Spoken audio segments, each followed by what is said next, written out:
Rock, report range status. Range green. Range Operations Controller reports range green. Everything is go. T-minus 51 seconds and counting.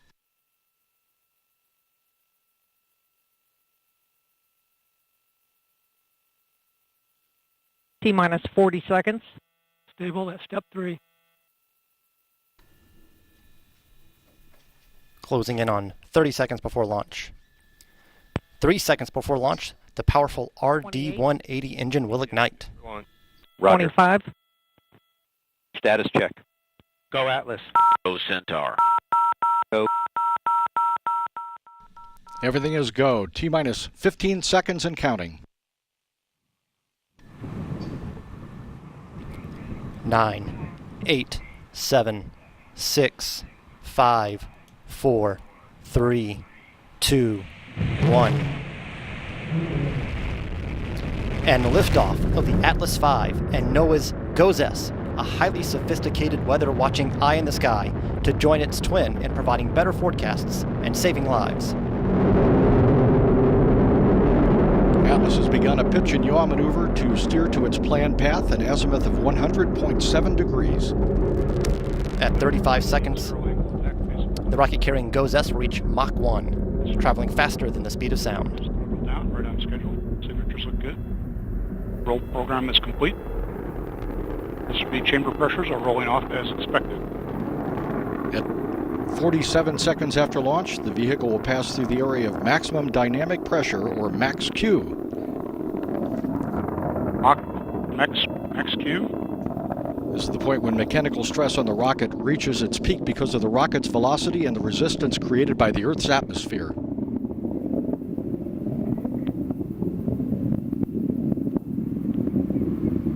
Booster has throttled up as expected. You are also hearing the voice of United Launch Alliance flight commentator Marty Malinowski. SRB chamber pressures continue to look good, have plateaued. At 1 minute 50 seconds into flight, the first 2 solid rocket boosters will be jettisoned, followed about a second and a half later by burnout. other boosters. And we have indication of SRB burnout. Booster engine continues to perform well. Approximately 10 seconds to SRB jettison.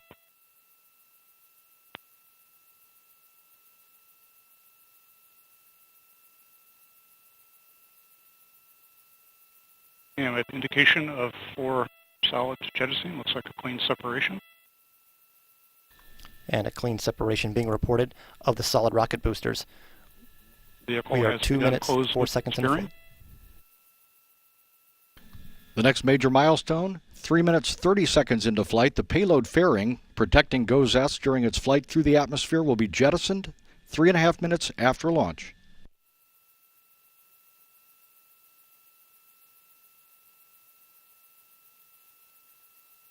Booster has throttled down as expected. Up on the RCS pyro valve activation.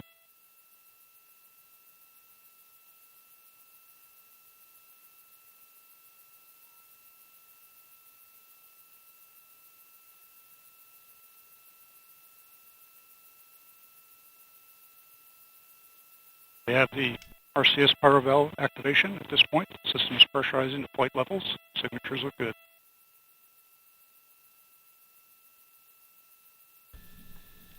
Three minutes into the flight. And booster has throttled back to 2.5 Gs. Preparation for payload for jettison.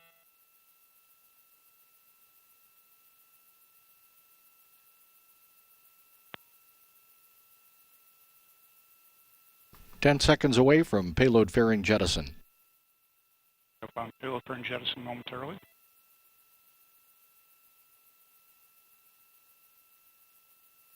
And we have good payload for separation and CFLR jettison. And we have a good payload fairing jettison, exposing GOES-S to space for the first time. Signatures look good.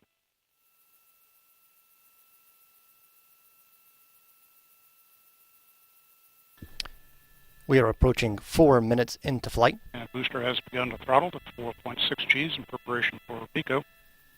Boost phase cooldown is underway. Logo pyro valve has been fired.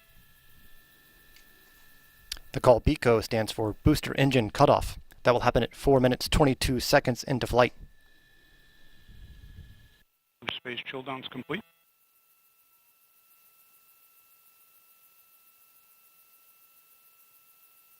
And we have BECO. Shutdown looks good. 6 seconds after BECO, the Centaur second engine, Yeah, or stage second sec- stage will separate from the Atlas booster. Booster. The RL-10 engine. PN2 purge firing. The RCS is underway.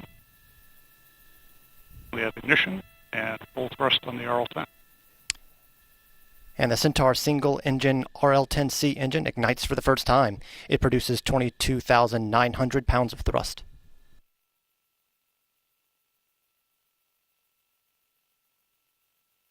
Our steering has been enabled. Body rates look good.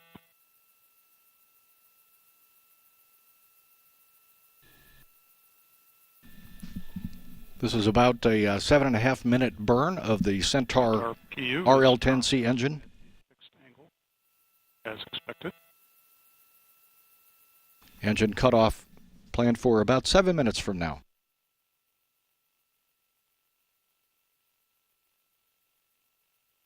This is the first of 3 burns of the Centaur main engine.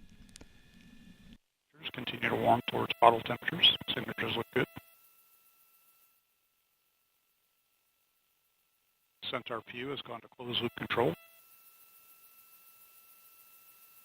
Current range track shows Centaur making good headway down the middle of the corridor. Current altitude is 129 miles. Downrange distance is 701 miles. Current velocity 13,903 miles per hour. Listening to the voice of United Launch Alliance flight commentator Marty Malinowski describing the flight of the Atlas and Centaur. Performance shows basically a nominal booster.